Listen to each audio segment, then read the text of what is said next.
Hey there, Mike LeBate with Van Cafe. Mr. Mechanic is our service business, so let's look at what Subaru conversions look like on Vanagons as well as Bay Window buses. This is a 74 Volkswagen van, and it's a really nice van from Durango, Colorado, and I'm gonna talk through this with Josh, our lead technician, that put this thing together.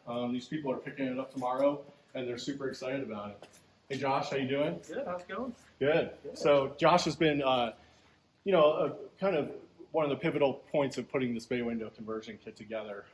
We've done probably about 20 of these, and I drive one in my own personal van, and it's just such a pleasure. Let's take a look at the engine.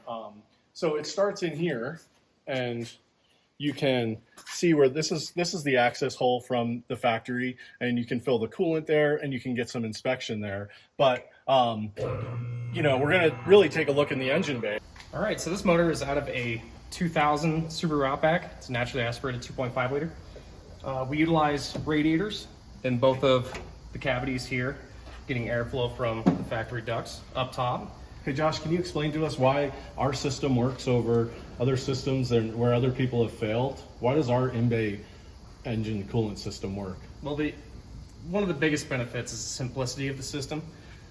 It's really nice because these tuck nice and away instead of under the belly of the van, where you have to worry about road debris, a bunch of other lines going down there, possible leaks under the van that you can't see right away when you're driving, whatnot. It really just simplifies the entire cooling system, and it looks really nice as well. It's a really kind of a wow factor when you open up the deck lid and people get to take a look. It's sharp. It's super sharp. One of the things that we learned through this process was the way to get these systems to work was to seal off the cavity completely. So this radiator is completely sealed off the entire perimeter of the radiator. So all the air that comes through that top duct comes down through the quarter panel and in through the radiator, and we get no air loss at all. So that's the key to making this system work, is to have a fully sealed off compartment behind it, and then having a good fan shroud with the correct fan. There's lots of people in the conversion world that say in-bay radiators don't work. That's because they never finished the process. We went through and made sure that we had good sealing process, and we can create pressure on the front sides of those radiators to suck through and then exit out the bottom of the radiator. Josh is going to talk a little bit about our air filter system and those other custom components. Just take note of all of the stainless steel coolant pipes that we make. We make everything very clean, and this is all manufactured in-house, and this is the way we do it at Van Cafe and Rocky Mountain Westy, because this limits the amount of coolant hoses as well as hose clamps and coolant splices, and just reduces your overall liability for leakage. So Josh is going to point out the air system and the reverse throttle body reverser and some of the things of how we make that system work. So one of the things that was kept in mind when we were designing this is ease of replacing parts when you need to. Simple things such as the air filter. The air filter system is located back in the corner over there, and it utilizes the factory round fuel filler neck access panel. It's very simple. You just pop off these lines here, and then you pop off the intake clamp there, and there it comes out nice and easy, and you pull 4 little pins and you can access your air filter. It's very simple, it's very easy to do. You can do it on the side of the road in 5 minutes. Part of the benefit of that air filter system that we created is that it sucks air, not from the engine bay where the temperature of the air is hot, but it sucks air from the front side of the radiator behind this taillight cavity where there's cool air. So that keeps your intake temps very low. And that's the way we designed that system, and we use the factory unibody setup to do that. We're able to suck air in that side of the system. And we also created this, you can't really see it, but on a Subaru motor, that intake is normally pointed the opposite way. We have a 180-degree throttle body reverser that points it this way to clear the gas tank area. So the idea is to keep all this very clean. It also comes with a full battery wiring harness kit. Our DIY kit comes with all the battery wiring harness. You'll notice this plug right here. This is intended for, this goes to the battery off your alternator. And the reason that we include this additional lug right here is so you can jump start your vehicle from the engine bay without the need to go to the battery underneath the seat, because we relocate the battery when we do this conversion.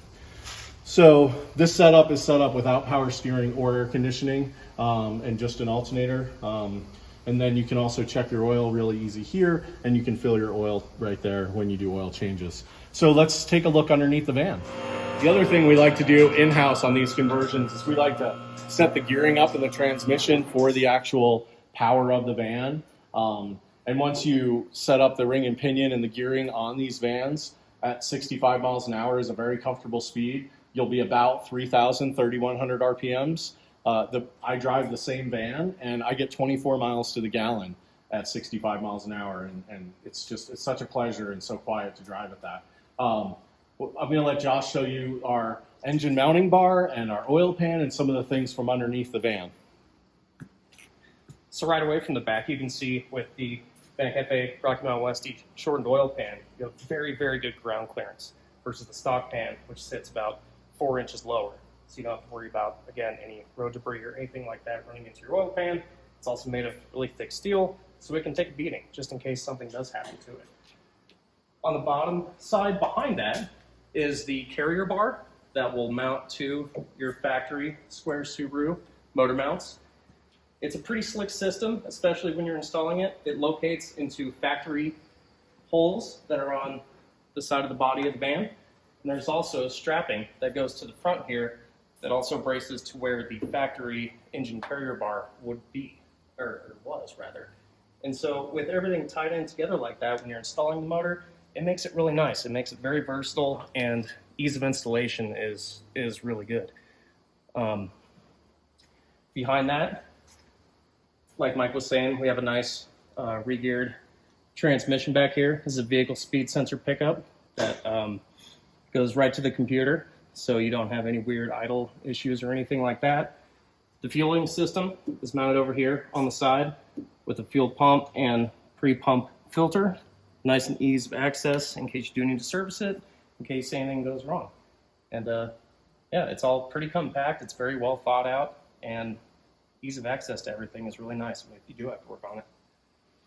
Hey Josh, you skipped the sexiest part of the whole thing. It's that nice stainless steel exhaust. Can you tell us a little bit about that? So this is the same system that we use for our van conversions as well. The only difference is going to be the muffler mounting brackets right here. This utilizes a 50 state legal cat on here. It tucks in really nice between the frame rails and the rear of the bus.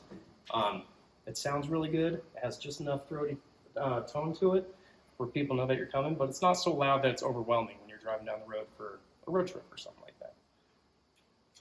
Yeah, so, and we're really proud of, one of the things we're really proud of at Van Cafe and Rocky Mountain Westie is we manufacture all this stuff. We don't outsource the manufacturing of it. We have the equipment to make these bends. We have the talent on staff to weld up these components all in-house. So we make all of these components in-house in our facility, and we're very proud of that. And our team is just so happy to do it. They really enjoy being craftsmen and getting that stuff done. So that's a bay window conversion for 73 and later vans. Actually 72 and later vans. 72 to 79 is what this conversion is set up for. And if you own one of these bay window buses, it truly does transform the ride and the feel and the just general ability to travel in it. So we're happy to help through those projects, and we have a full customer service team that can help you through the sales process as well as the install process. So yeah, give us a shot at Van Cafe, and this is the cleanest and most tested bay window conversion system out there. We actually, my personal van has 20,000 miles on it, and we have lots of other vans with miles on them as well. One of a quick testimonial, I drove my van through Florida in June, which it's hot in Florida in June. My temp gauge never went over 202.